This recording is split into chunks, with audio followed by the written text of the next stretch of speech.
Um, Hey guys.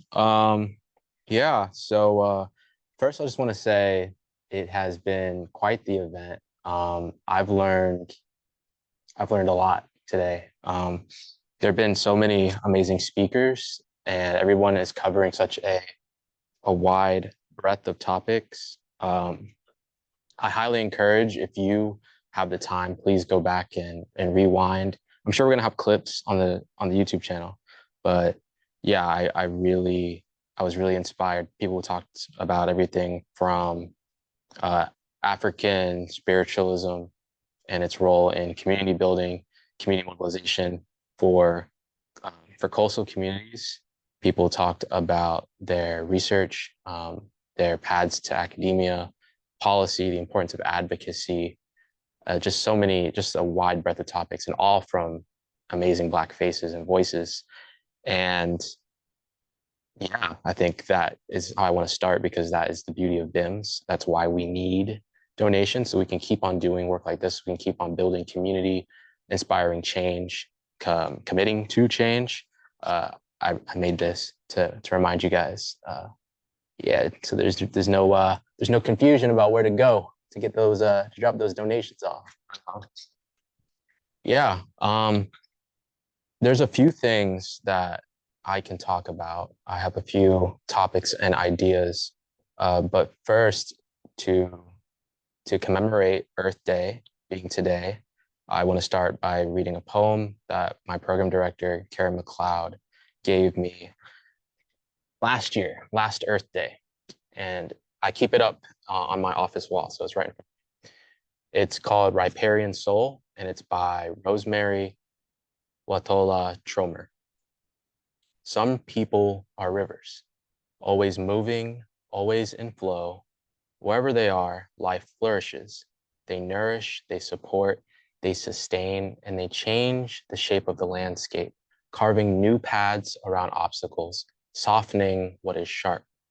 Some people are rivers, the lifeblood of a valley, forceful at times, at other times gentle, but constant, so constant you could take them for granted, like a woman with a headset and a clipboard, a pencil tucked in her hair, standing behind a curtain so others can shine. Some people are rivers.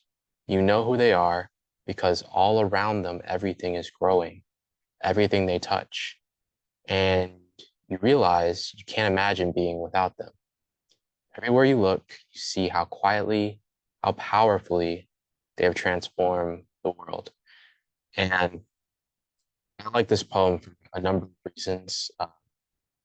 I think it models my path to marine science in some ways because I didn't start off strictly looking at the ocean. I actually started looking at aquatic environments. It was very intentional. But the other part of it is, I think it encapsulates a lot of what we've been seeing in this event. Honestly, I could spend the whole time just talking about everyone else's presentations and talks because they were all so impactful and inspiring. Um, and there's just a lot more I need to go back and process. All of those people, everyone in BIMS is a river in their own way, and all rivers eventually lead to the sea. And I think that's what we want everyone to realize and understand. That's what we're trying to do. We're really trying to to to bring a spotlight, bring a safe space for marginalized voices, Black voices in science. Um, it's necessary. It's necessary because I mean, I don't want to repeat the, well, actually, no, I will repeat it because the audience is a little bit, I have some people in here that aren't familiar with marine science or conservation issues, but communities of color are disproportionately affected by climate-related disasters and sea level rise, global warming, all the things. And it shouldn't be really a surprise when you think about the underlying socioeconomic disparities and injustices that uh, were that were built upon in this nation. And it manifests in every field and includes in the sciences. But with that being said, it's ever more so important that our voices are heard and that we, not only that, but there are leaders come from our community to speak on behalf of our community, in addition to everybody else. Because when when we are benefiting, typically it benefits everyone, whether they like the idea, it doesn't matter. So that's the importance of BIMS. And again, I'm gonna remind this link right here. Anyways, so um, because I have a broad audience, I really want people to come out of this with some value.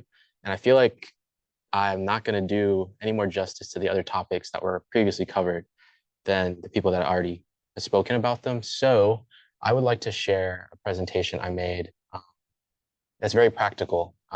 This presentation, the purpose of this is my acknowledgement of how busy we all are. Again, if you are tuning in, thank you. I really appreciate it. Your time is the most precious thing that you have, and how you spend it is up to your discretion.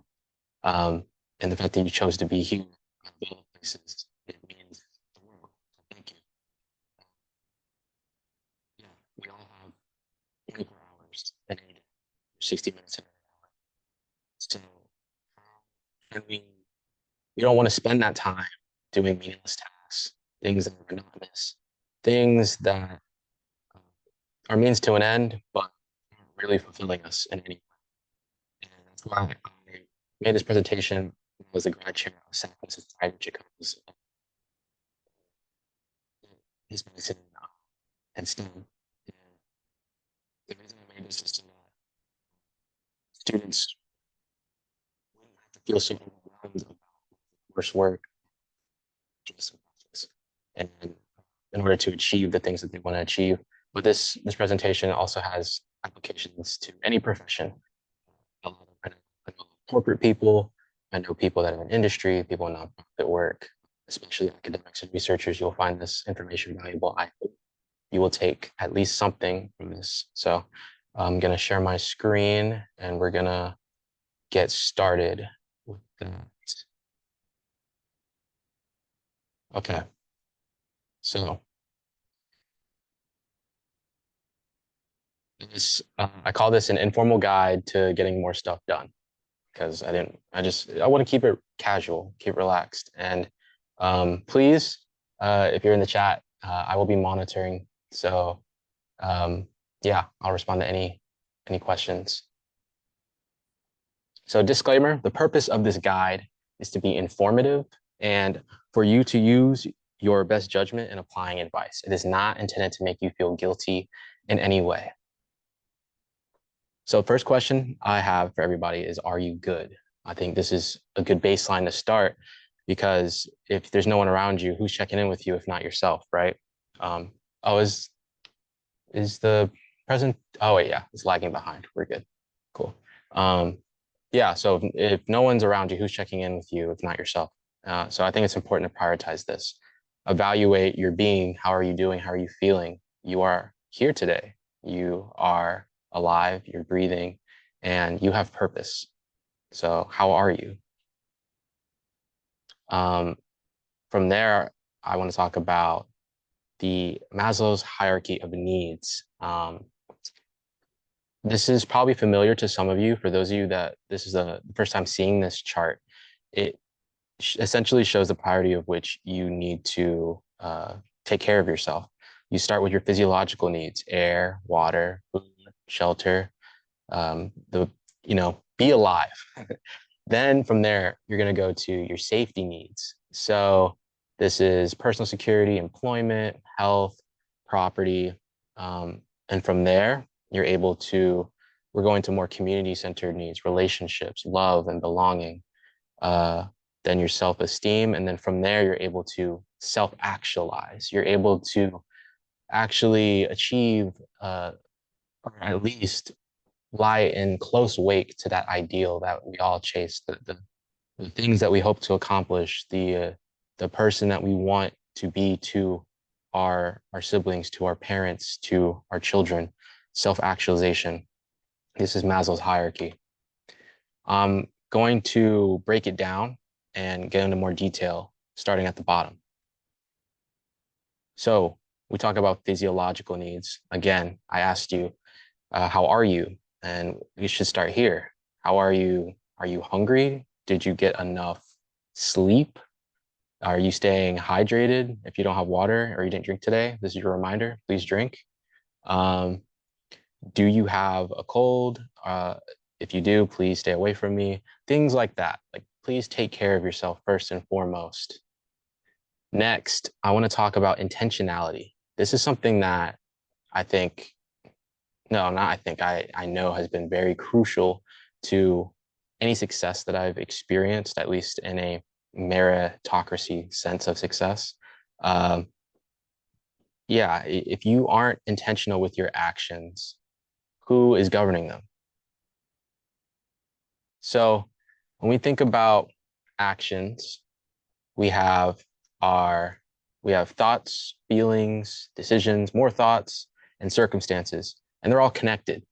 Typically, it starts with feelings because these are the things we can't control. That's why they're called feelings. Actually, let me minimize this. There we go.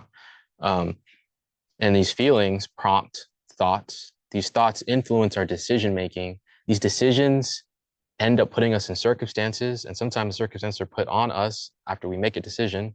And the outcomes of those circumstances result in more thoughts, which lead to more feelings, and it all feeds back into each other.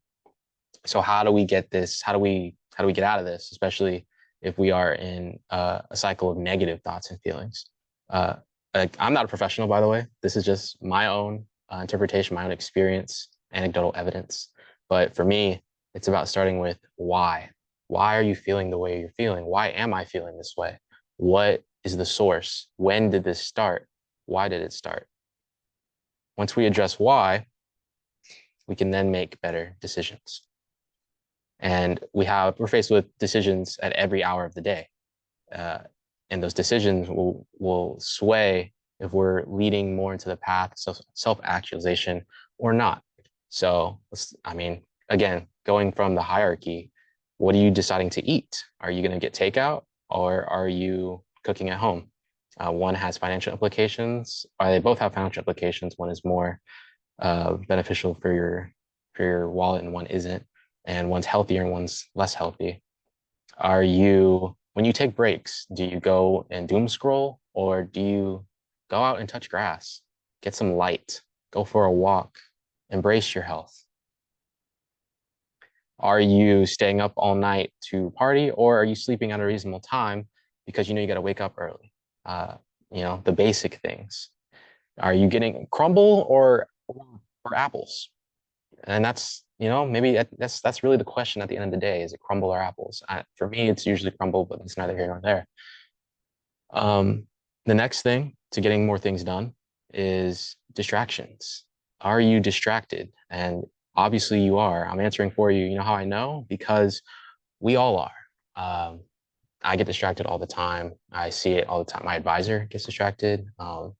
But it's okay because there are ways to minimize this and achieve focus. Focus is so important. This is the currency outside of time. Focus is probably the second most valuable thing in each of our lives because it influences how that time is spent.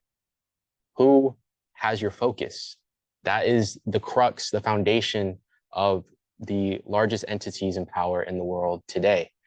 They all want your focus and attention.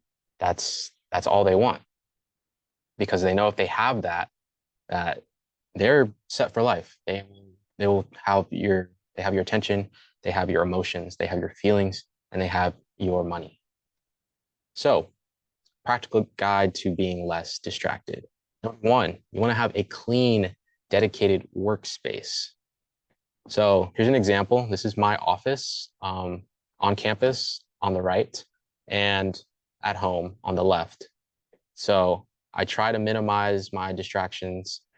This way, my mind has this association with work. Like there's nothing here. And when my mind does drift, I don't really have many options in distracting myself. I mean, I got like a fish right here. You guys can see. But I mean, I'm not really playing around with this. So, you're forcing yourself. You are making it easier for your brain to focus because it doesn't really have any options to stray. Second, your phone needs to be excommunicado. It needs to be in do not disturb. And if you need to take it to an extreme level, because that doesn't stop you, there are app blockers. So you have options. And I will say this doesn't have to be the case forever. Like for me, I've gotten to the point where I don't really like being on my phone anymore. It's not it doesn't serve me as much as I would like. And um, yeah, I'm really just checking notifications. I really, it's really not my favorite thing to be on, but at least, identify your own weaknesses and adjust accordingly. Next is music. So, uh, there is some music playing now. And honestly, music could go either way. It can be something that is distracting, or it can be something that is actually facilitates your focus. Uh, from what I know, my experience, lo-fi beats, classical music, binaural beats, music with no words, scores, these have been shown to be effective in facilitating focus. I think the ideal is that you don't have any music. Uh, that way you aren't relying on it for entering a state of focus. But alternatively, hearing a certain song could facilitate your focus. And my Spotify Wrap, my most listened to song was one of my focus songs because I would play it every time I went and started coding. And I ended up having thousands of hours on that one song because I always had it on repeat. But music with words, definitely avoid that. That's going to be distracting. Even if you have demonstrated being able to work with music playing in the background, I guarantee you, once you get used to not, you will see a big difference. Same goes for like TV shows in the background. I know people that do this, and it's never been for me, but definitely no, definitely not. Um, and then you need to have a method of capturing the fleeting thoughts. So these are the things that aren't, your mind will trick you into thinking are important and you'll look into, and you're not necessarily being distracted, right? Because it's still important information. Like maybe you need to answer emails, even though you should be focusing on writing a chapter of your thesis. You need to have some method to capture these things.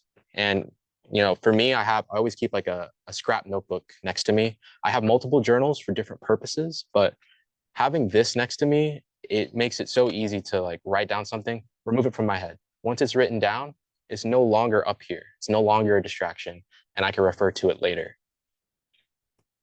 And then ritualize it. So for me, one of the, well, actually, before I get into my anecdote, when I say ritualize, I mean make a routine, like a mini routine. So every time you're about to work, have an associated set of actions that goes along with it, and it will facilitate a mindset, a state of focus. So for me, I have noise canceling headphones. Sometimes I listen to music, but again, I try not to if I don't need to. But I still use the headphones regardless because my my brain associates me putting the headphones on and then the noise being canceled from my surroundings with entering a state of deep work. And it's pretty powerful once you make a habit of it. Your ritual can be many different things. Even wearing this hat, it narrows my field of vision, and it actually it's kind of like putting blinders on what's above me, and it really engages what's in front of me a lot more deeply. And I know it sounds a little strange, but I encourage you to give it a try. But your ritual can be anything. Like in this picture, I mean, I don't know what this guy's doing, but it could be putting on your glasses or taking them off, depending if you're near or farsighted. It could be putting on, maybe you have a certain wristband you only wear when you're about to do work. Your mind can be easily fooled and engaged in these ways. So take advantage of it. And now I'm going to give a few examples on standalone study techniques. So these are things that are, or I guess I should say learning, because I mean, we're not all in school anymore, but um, yeah, so these are effective for learning in any vein, anywhere. Level one, this is very popular. And now it's popular. It wasn't popular when I was a freshman, but Pomodoro. This was developed by Francesco Sorillo, and Pomodoro is a tomato. It's like a, I forget the story. I'm not even gonna pretend like I know it, but basically, uh, it's cutting your work sessions into 25-minute chunks, followed by 5-minute breaks. I I put this at level 1 because it's a great way to start. If you don't have your own ritual yet, if you're not comfortable with really just focusing on one task for any given time, I think that this is where I started, and this is kind of what led me down my productivity journey. Uh, and the real beauty of it is it gives you a sense of time. So because you know you're going to be working for 25 minutes, some days you'll be like, man, like that went by way too fast. But then sometimes you'll be surprised that the timer's still going. You know what I mean? Um, it shows you the value of time, and it shows you how much you can get done in 25 minutes. And you'd be surprised how much you can get done when you really just focus and work for 25 minutes. And then you can reward yourself with a 5-minute break.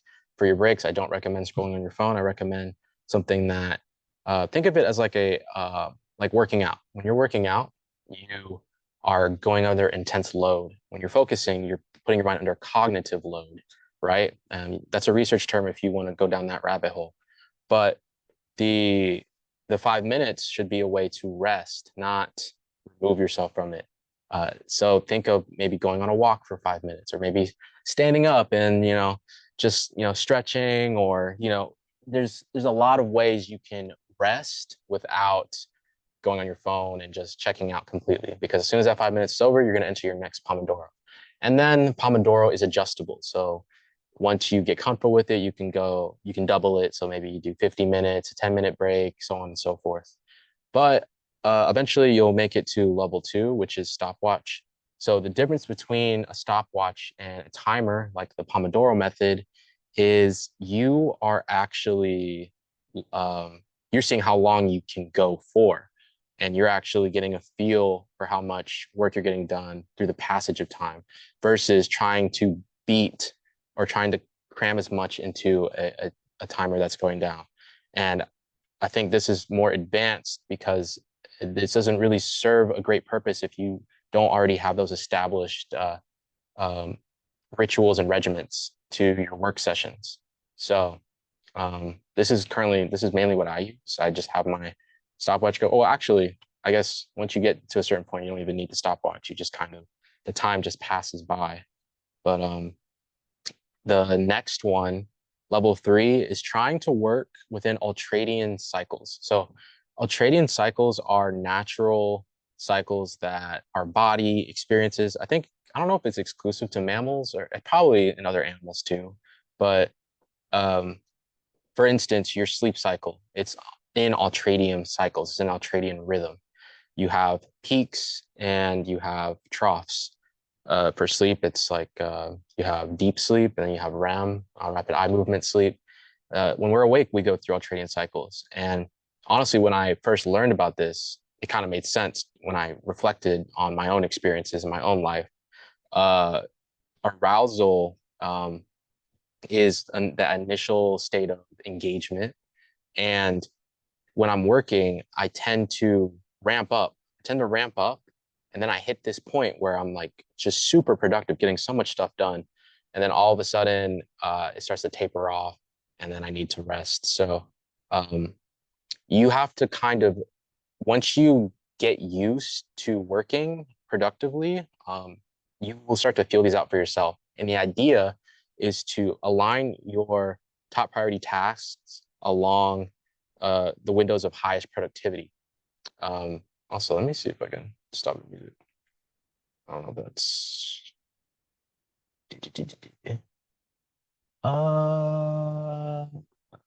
Uh, I can't find it right now. But yeah. So, for me, I try to get most of my highest priority tasks done in early in the morning, like sunrise.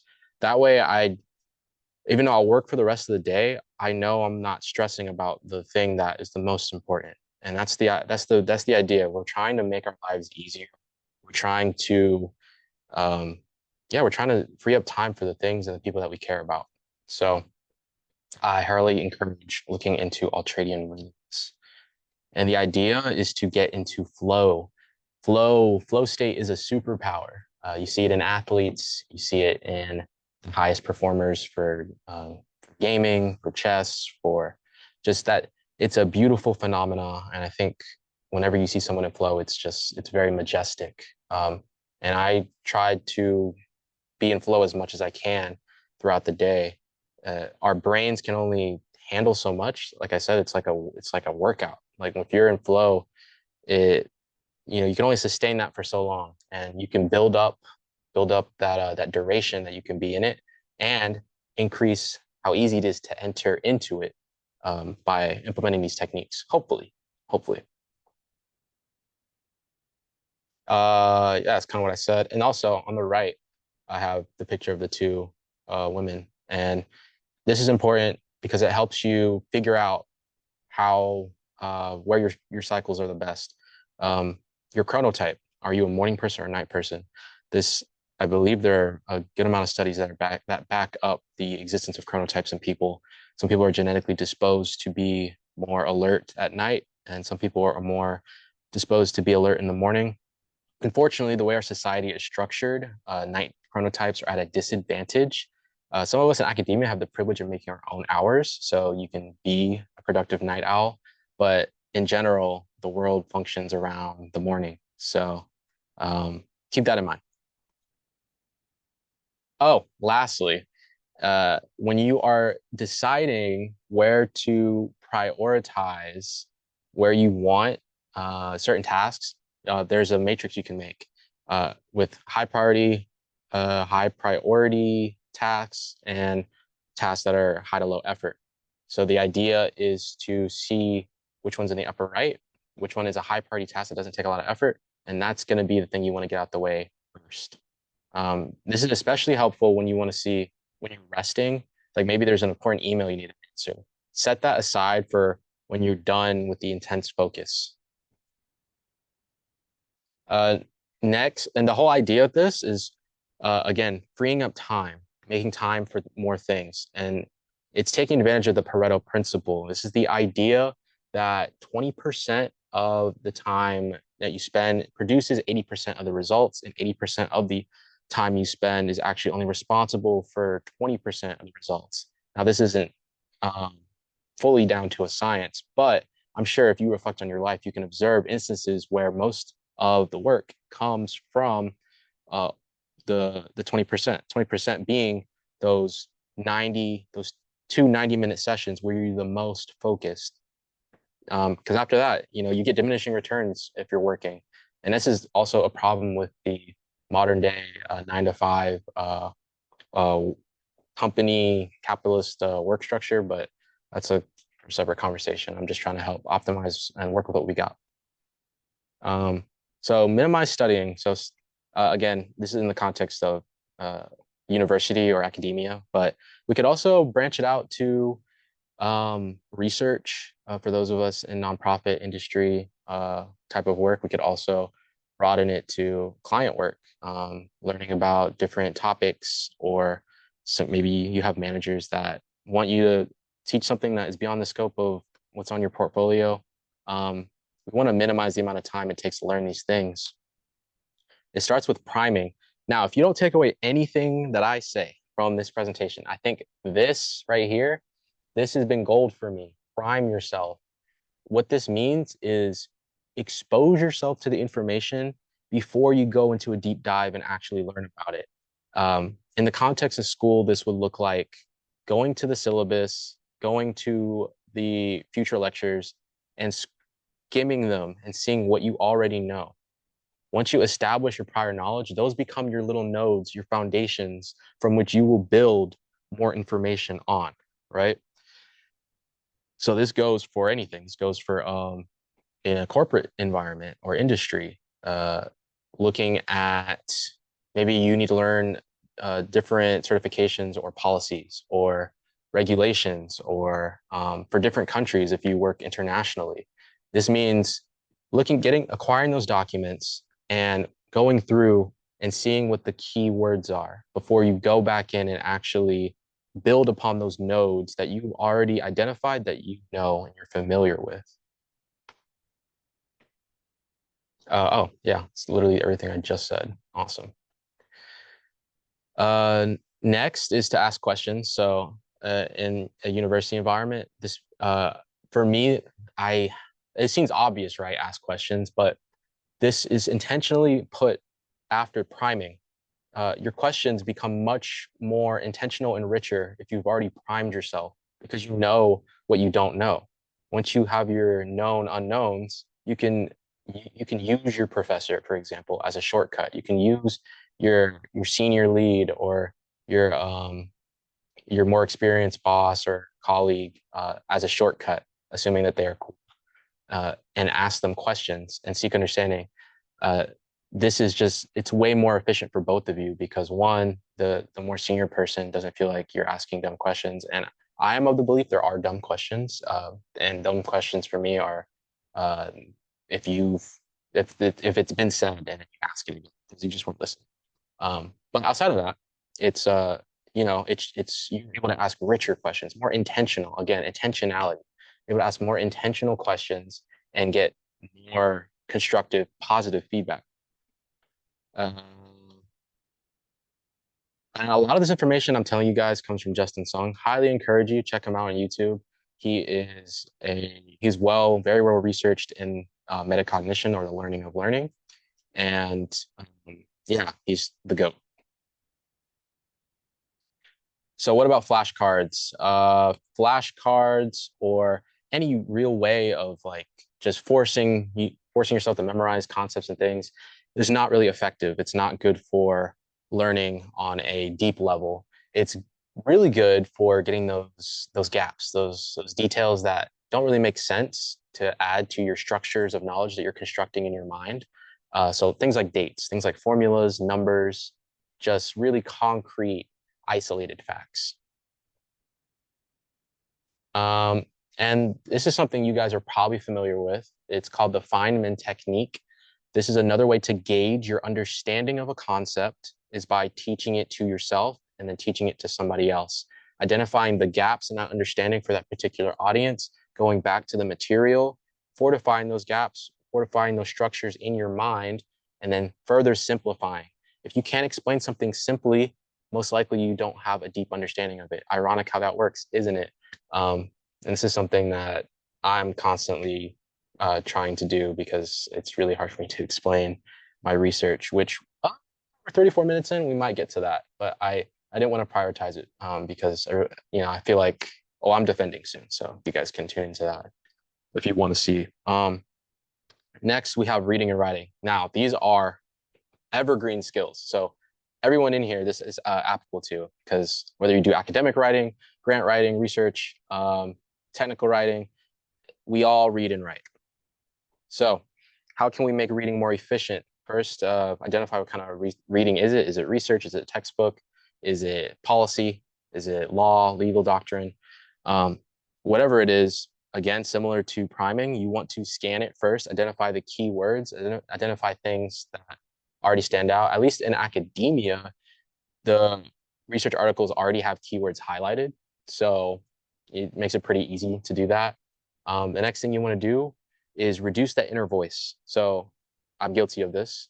When we read, we have this voice that is reading for us, but it's actually not necessary, and you can actually turn it off. So if you reduce that inner voice, it makes the reading flow a lot more easily, and it's less distracting for yourself. Focus on the key points. Again, like we don't really need to dive. Reading things front to back, especially when we're in professional environments and contexts, it doesn't really make that much sense all the time. I'm not saying there are times where you should read something front to back, but it's not like we're reading a story and we're missing plot points. We are trying to learn. We're trying to educate ourselves, and quite frankly, there's so many things to read, at least in an academic setting and certain jobs. So we want to make that as efficient as possible. And then we want to get to the point eventually where we are reading syntopically or reading multiple resources simultaneously, and we are comparing the themes. This allows us to really synthesize that information in our minds and create these really solid structures of understanding. Yeah, engage with whatever you're reading. Act like you're having a conversation with the author.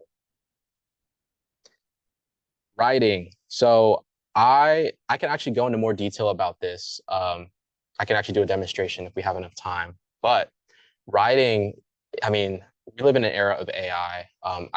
I could talk all day about AI as well, but basically, when you're writing, you want to start with an outline. You know, you want to have a framework, a skeleton, a structure from which you are able to put on the meat of whatever it is you're trying to communicate, because ultimately writing is a way to both clarify thought and communicate our ideas.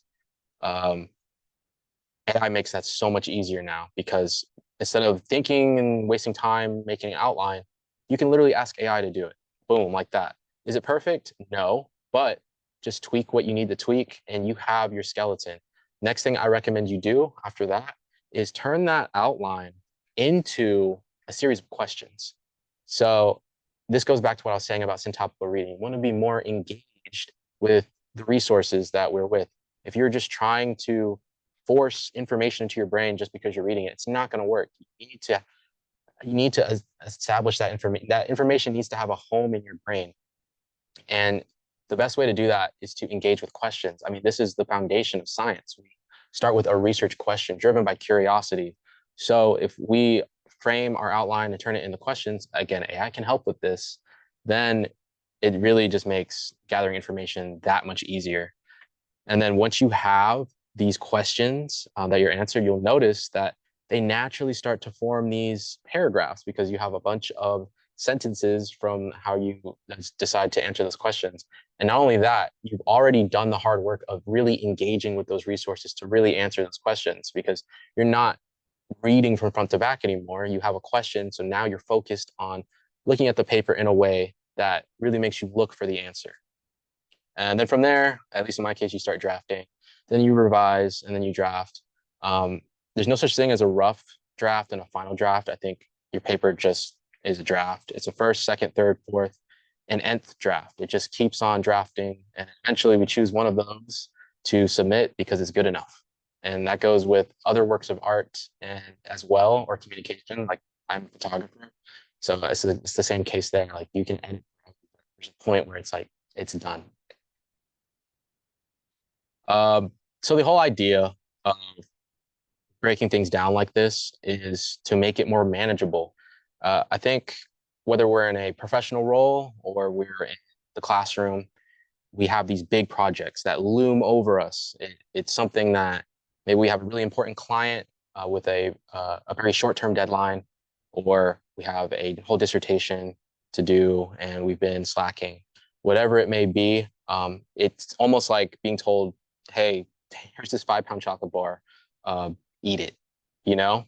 Uh, let's break that down. Let's break it down into a 1-pound chocolate bar. And then let's take that 1-pound chocolate bar and break it down into a king size bar. And then let's take that king size bar and break it down further into its little components. We can continue to break things down up to a certain point, obviously, to where each of those individual tasks feels way more manageable than doing the whole.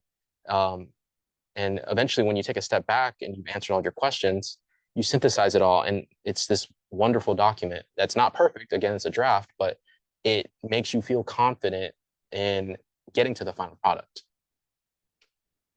Lastly, I hope you take this information and you make it your own. Also, feel free to ask me if you have any questions. Ripper cyclotron, this is crazy. Okay. Yeah, develop your own approach. Really make it your own. We all have different ways of learning and engaging with information and knowledge. We all come from different backgrounds and cultures and experiences. I only hope to equip you with more useful tools to hopefully free up your time and allow you to do more things that you want. Engage with hobbies, engage with people, because ultimately our time on Earth is our days are numbered and we want to make the most of it. And when you're done, you can reflect on a grateful universe. So before I proceed to the next thing that I'm going to talk about, which is more about my story and myself, are there any questions? Are there any questions? And please tell me if it was useful. I have only given this presentation one other time. I'll zoom in a little bit.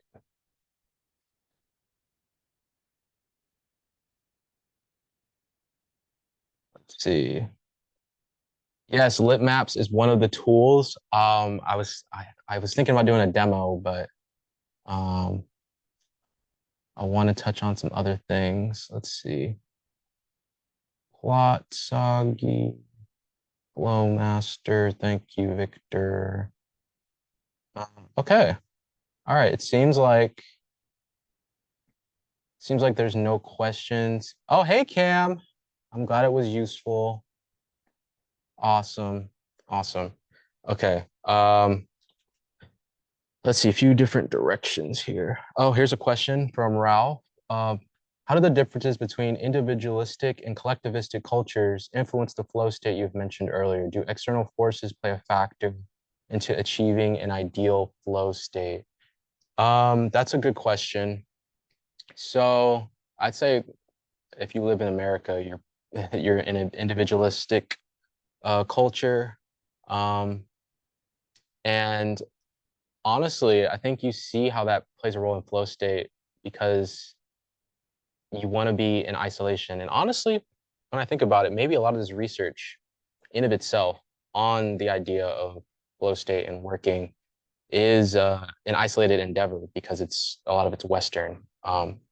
So I honestly can't even speak to the contrary. Like, what does flow state look like in a collectivist culture? Like, what does it look like for a community to be in flow? That's an interesting thought. I really don't know. Um, and yes, certainly external factors play a role in achieving flow state, and that kind of goes to the beginning of the presentation, where I was saying to kind of set up your environment so that it facilitates flow state more easily. Set up rituals, things like that. Can you tell us how you use your heart if it's the only tool you've got? Um, yeah, yeah. I don't know how that's related to the presentation I just gave, but I can answer that. Um, yeah, I mean, I think everything going back to, well, maybe I'll use this as a transition into my own story. But everything, at least in my belief, I believe everything that you do flows from.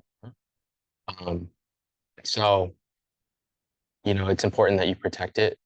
It's important that you, but it's important. It's also important that you let it be nurtured. That means you can't wall it off from connection and intimacy.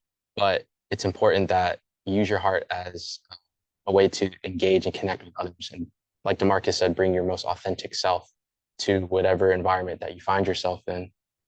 Uh, Jarius Scott, this is very useful. What are your suggestions for note taking? So I think it was a quick slide, but I really recommend that you minimize note taking, right? I don't, Jarius, if you can, are you professional? Are you in grad school, undergrad? That'll help me better respond to your question. But uh, in general, you want to be engaging with the information. Uh, you still need to take notes, right? But the notes you take should be ways of helping you understand and explain to yourself, ideally in a visual way, how that information makes sense to you. So that's really vague. Note taking, I think it's like a whole separate, it'll take another 30 minutes to explain that. Um, Another question we have is, do you have any tips on preventing functional freeze? So Henry, I'm not familiar with that term. If you could elaborate, that'd be great. Yeah, I don't want to approach it improperly because I don't understand what it is. Okay, perfect. You're a graduating senior. So you're about to be in some of the hardest classes of your entire life. But they're going to be the most fulfilling and most intellectually stimulating, especially if you implement some of the tips that I suggested today. So yeah, um, really take advantage of the fact that you have your coursework online before your first start a class. Just go through your whole coursework material and identify things that already stand out to you, and then identify things that you don't understand. Um, That way, you can go into class already prepared, knowing what you need to ask, because you're going to see those slides again, but your professor's going to be giving you a lecture, and you're going to know exactly what questions you want to ask. So as you get the answers to those questions, you shouldn't have to take notes on it. Like, so a mistake a lot of students make is they go into lecture and they write down notes on a PowerPoint that they can already access online, and they're really just repeating things. They're not really building a relationship, a connection with that piece of information. So ideally, if you're engaged in it, the idea is that you are locking it in. You don't need the notes. I know that sounds a little extreme, but once you say you ask the answer, you get the answer to the question that you asked, you can then establish that you can establish that in your brain with the other parts of the lecture that you are taking in and understanding, and those become your notes. The synthesis of knowledge, and how you uniquely understand it as Jarius. So hit me up on the side. We can do like a run through, because I have other tools. One of them is lit maps. I use AI. Actually, I don't really use it much for note taking. I prefer a Canvas app, like an infinite canvas with a stylus. That's my ideal form of note taking. But yeah, hit me up on the side. We can run through this in more detail.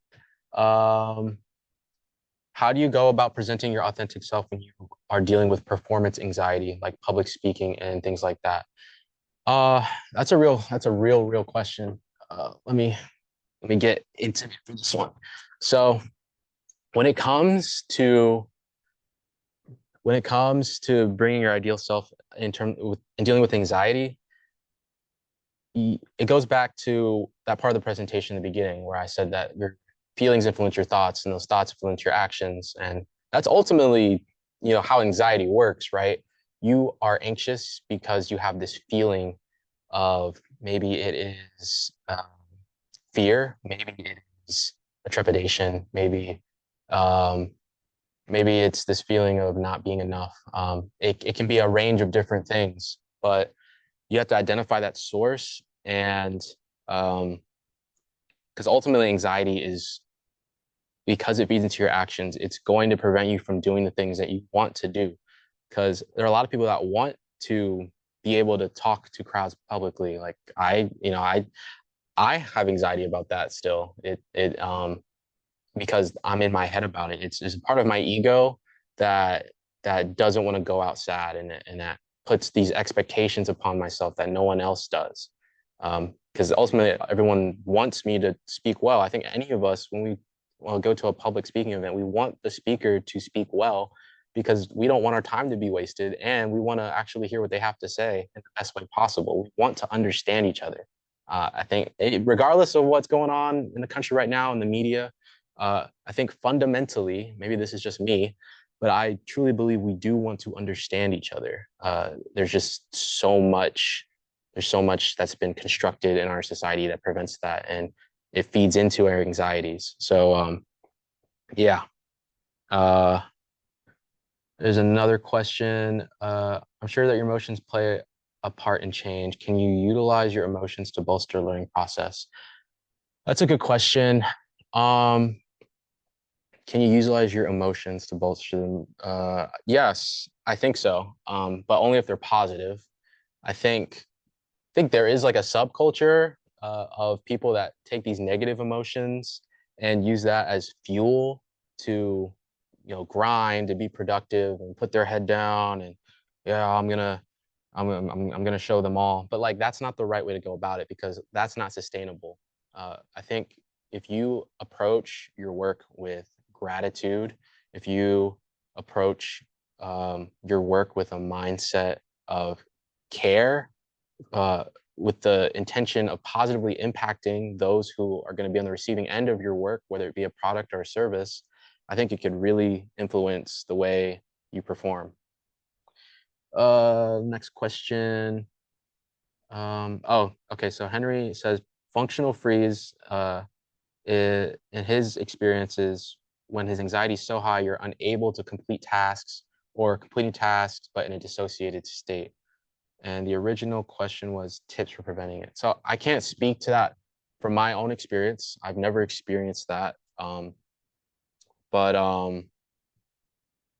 I do think it's important to the best of your ability in those situations to, if you can acknowledge it and you have the capacity, give yourself some space and just breathe. There are many meditative and breathing exercises that are shown to maybe not address the anxiety directly, but again, your body's all connected. You are physiologically slowing down your heart rate. You're physiologically calming yourself. And that can have an impact on your anxiety. Um, it'll at least be helpful, I hope. Uh, let's see. Um, oh, I like how everyone's engaging with each other. Cool. Well, I got 8 minutes left, so I think I will briefly talk about my own story in marine science, because this is Black in Marine Science after all. Um, so for me, so if you guys were able to watch Dr. Jones's talk earlier, I have a very similar story to him, funny enough. And it was crazy when I met him at ASLA and I learned about that. But for me, my connection to the sea starts with fishing. Um, yeah, okay, let's see. I don't know if you guys can see. So fishing has been extremely uh yeah, fishing has been extremely important to me since I was, I mean, this is the youngest picture I have on my phone, but I've been fishing since I was 2 years old. Um, and it's been an important way for me and my dad to bond and connect, and it's ultimately what led me to pursue marine science. Actually, it's so important that this hat that I wear, it's one of my signature items of clothing. Is it means ryoshi in Japanese, which is fisherman. So um, I always keep this close to me because it's a reminder of where I came from. And when I say I came from freshwater environments, this is what I mean. I started off fishing in rivers and lakes, and it was it was through going outside and establishing that relationship, I was able to really build my build my own connection with the environment. Uh, and it was also interesting too because I think growing up in the suburbs, when I talked about what I like to do for fun as a kid in elementary school, no one really connected with me because no one else went fishing. And it wasn't until high school that I met one of my good friends that actually he shared that passion. But in addition to that, it was also rare for me to encounter other Black people that like fishing until I got older. So um, that was an early exposure to how we as people of color, even as in general, like we have this separation with our natural environment and connection to it. Um, and one of the beautiful things about fishing is it teaches you a ton of lessons. It's one of the oldest professions or ways of sustaining oneself. You look back in history, you look back in biblical scripture and things like that. Like fishing is it's a way to provide. Um, it's a way to observe and acknowledge your role in an ecosystem as a predator. It's a way to understand life. You have to practice patience. You have to be understanding. You have to accept unexpected circumstances. I've fished in storms and cold weather. I've fished you encounter unexpected people, you encounter unexpected animals, wildlife. um, you never know what you're going to get when you go fishing. And when you're fishing in the ocean especially, you don't know what exactly you're fishing for. You just know something will eat it, and you don't know something will try to eat what you have caught. So there's just so much, and that's something that always enamored me. uh, but because I grew up landlocked, I never really had exposure to the ocean, and but I would go home and watch the fishing channel where they would do saltwater fishing, and my dad would tell me stories about how in Long Island he would fish with his father on the pier, and all these crazy species. I remember I got my first guidebook, and it just had all the measurements, all of the different species in the state of Georgia on the coast and in freshwater, and I was just amazed at just the diversity, but also the sizes. Like some of these fish were the size of a fridge at their peak, and it really just blew me away. It just kept me. I was so curious to explore and see that for myself. So that was the seed that eventually grew into me pursuing marine science. Um, let's see. I have 4 minutes, or actually, I might be able to go a little bit over. Um, I'm gonna share you guys. So I made this story map. For those of you that don't know, one of my majors is GIS, Geospatial Information Systems or Science. It's a way of taking satellite and spatial data and using that to conduct analysis or share stories about our world through geography, because geography is ultimately the science of how we're connected in space. And I'll share my screen again. So in order to kind of highlight, in order to share that experience or my expertise with my residents when I was a resident assistant at the University of Georgia, uh, I decided to make the story map. So this way I could introduce them to GIS if they've never heard of it before, and I could show them a little bit about my journey. So you can see I haven't touched this since August 11th, 2020. So it's like almost 5 years ago, which is actually crazy. Um, but yeah, so I started off as a kid fishing, cool. This is where I grew up in Georgia, Lawrenceville, Georgia specifically. So if I zoom in, it's like, yeah, it's like right here. So very far from the coast. I never really saw the ocean growing up. I'd only see it when I go to Jacksonville to spend time with my mom's side of my family. And that was like once a year. So yeah, this is where I went to high school. I went to two different high schools. That's a long story. Can't get into it. Um, this is where I stayed at the University of Georgia during my freshman year with my roommate Asong. Uh, and I specifically chose this because when we had to pick dorms or select for dorms that we wanted to stay in, I looked on the map as soon as I knew I got accepted, and I saw how close this building was to this pond, and I knew instantly I wanted to stay here. Um, and I think it was either the first or the second day of school, I went fishing and I caught this. Yeah, I caught this really big bass actually, and it's you could see it's got a. Can I zoom in here? Uh, I can't, but you can see there's some weathering or some abrasion on the tail because of the spawning, and it's also very very old fish. Probably one of the oldest fish I've ever caught for that species. Uh, I was in the College of Forestry and Natural Resources, where I study fisheries and wildlife with the emphasis in aquatic science. And then I would eventually add a second major in GIS once I discovered what that was. And I have a minor in ecology. I guess this photo is broken, but this is the kind of stuff that I would do in my college. Oh, this isn't playing either. This is a video of me sampling the streams using electrofishing.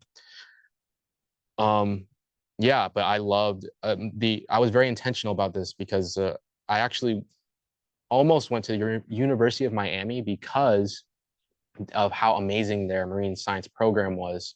But I decided to stay in state for to be closer to my family in the event of emergencies.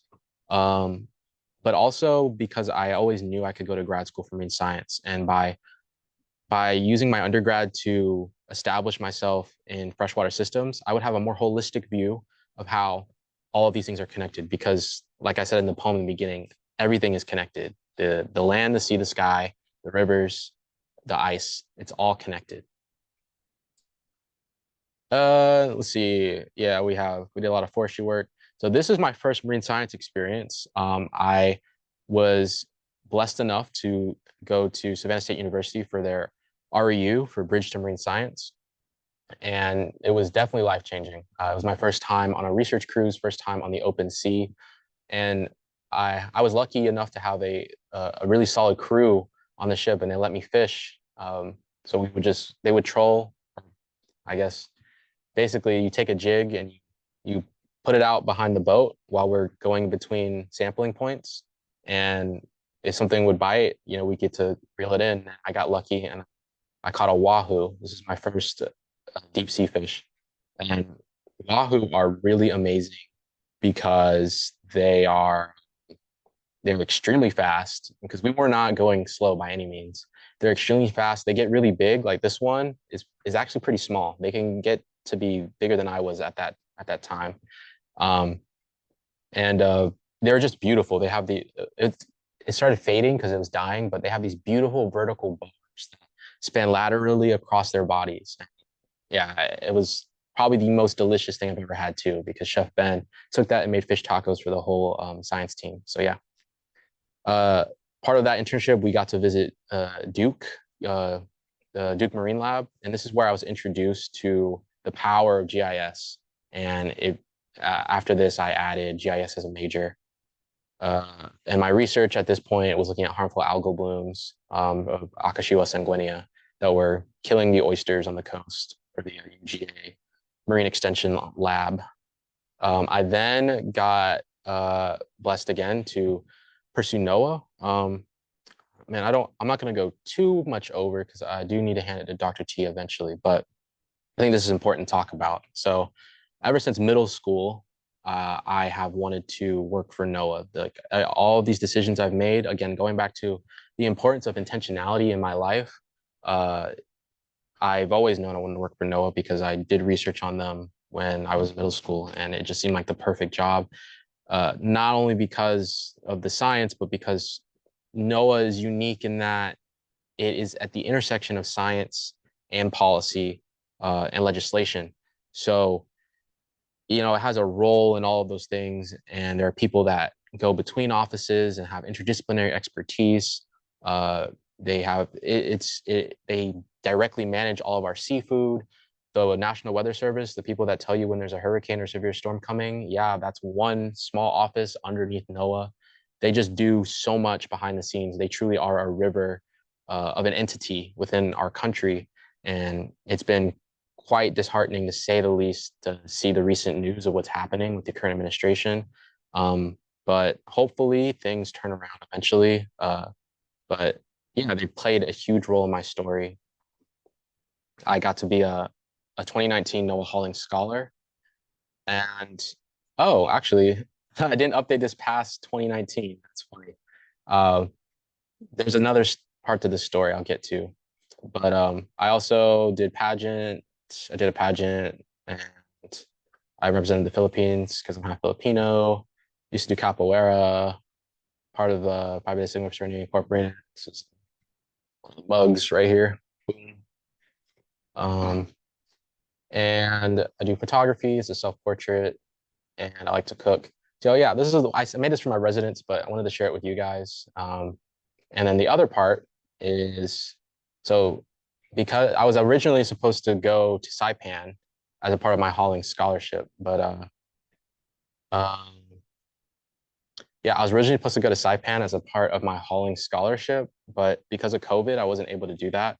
Kind of parallel to this time because I'm not gonna get into it, but yeah, so because I wasn't able to actually be there in person, I ended up being assigned a project that leveraged more of my GIS skills, spatial skills.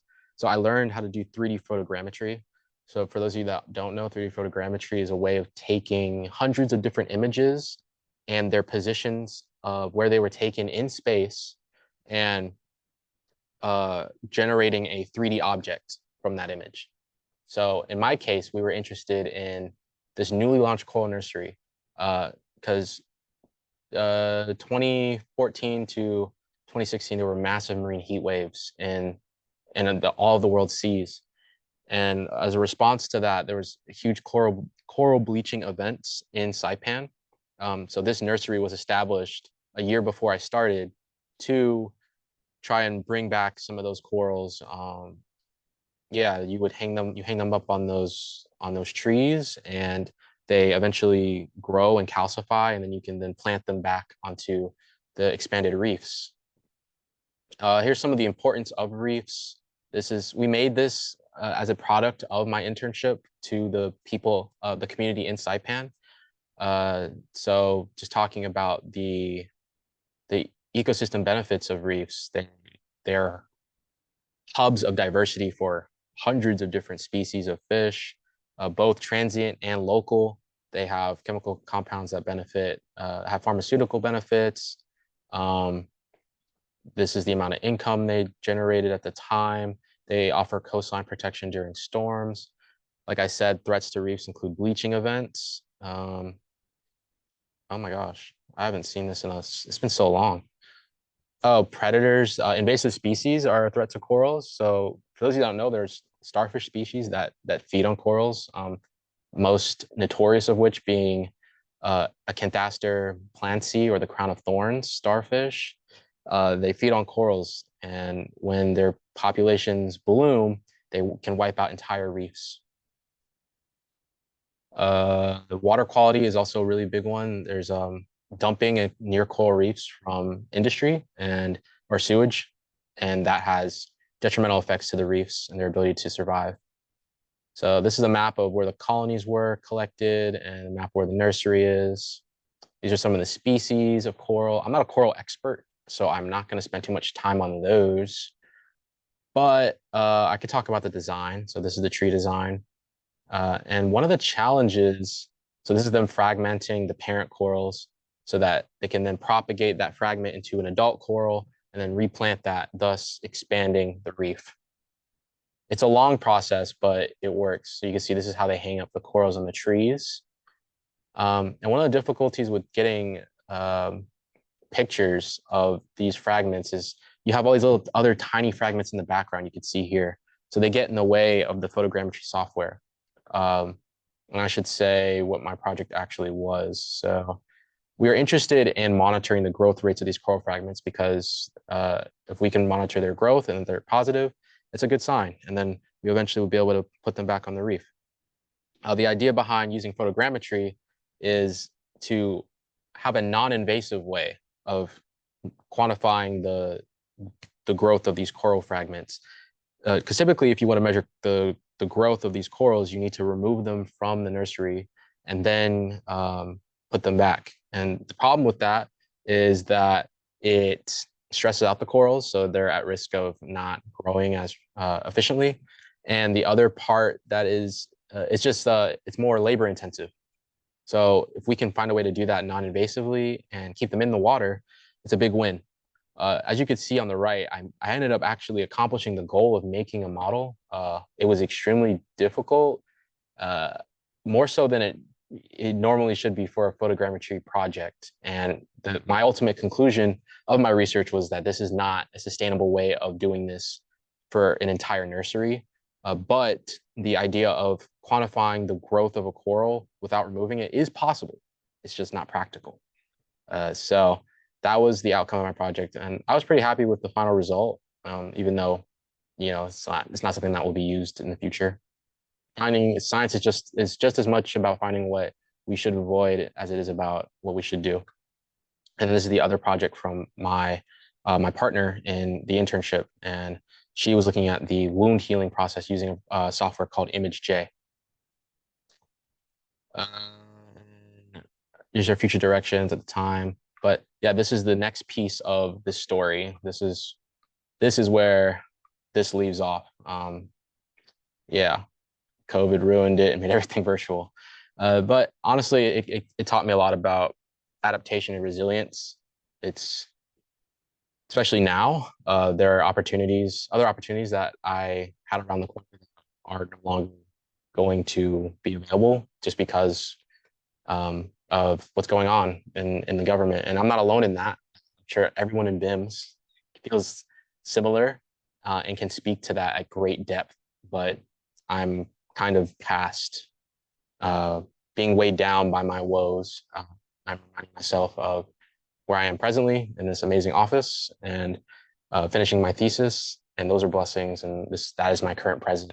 and that's how I want to focus and spend my time. I don't want to give any more time to um, those heavy thoughts. So also, I'm hopeful that this will pass. I don't think I have, yeah, I think I can wrap up there. So if there's any, are there any final questions? Charlene, you are ridiculous. Oh my gosh. Are there any final questions before I hand it over to Dr. Tiara Moore? We're zoomed out.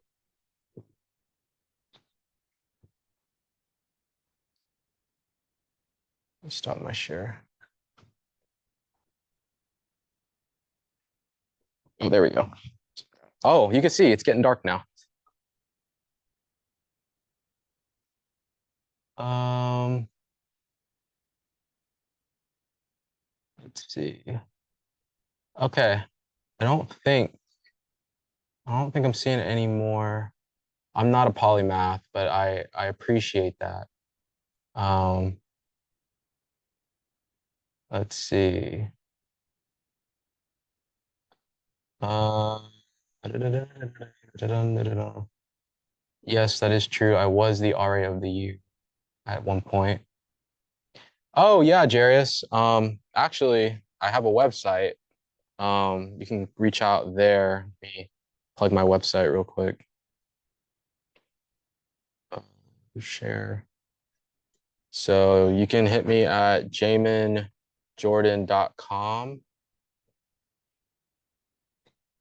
Oh, page not found. Oh my gosh, this is embarrassing. Wow. Stop sharing. Wait. We need to figure this out. Oh, I see the problem. Okay, we're all good. We're all good. Everything is fine. Everything is absolutely okay. Uh, so Jarius, yeah, hit me up at my website. Um, go to the contact tab, and you can contact me. Um, literally about anything. So yeah, and then the link to my socials is also down here. So yeah, it's just myname.com, jamonjordan.com. Oh wait, I guess you're over there. Cool.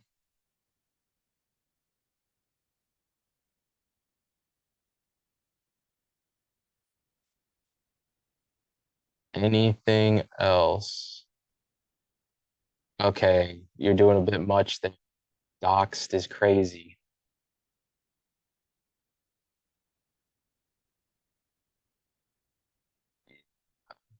All right, bet. Cool. I look forward to talking with you, Jarius. Um, yeah. So, Dr. Moore, I think I've said my piece.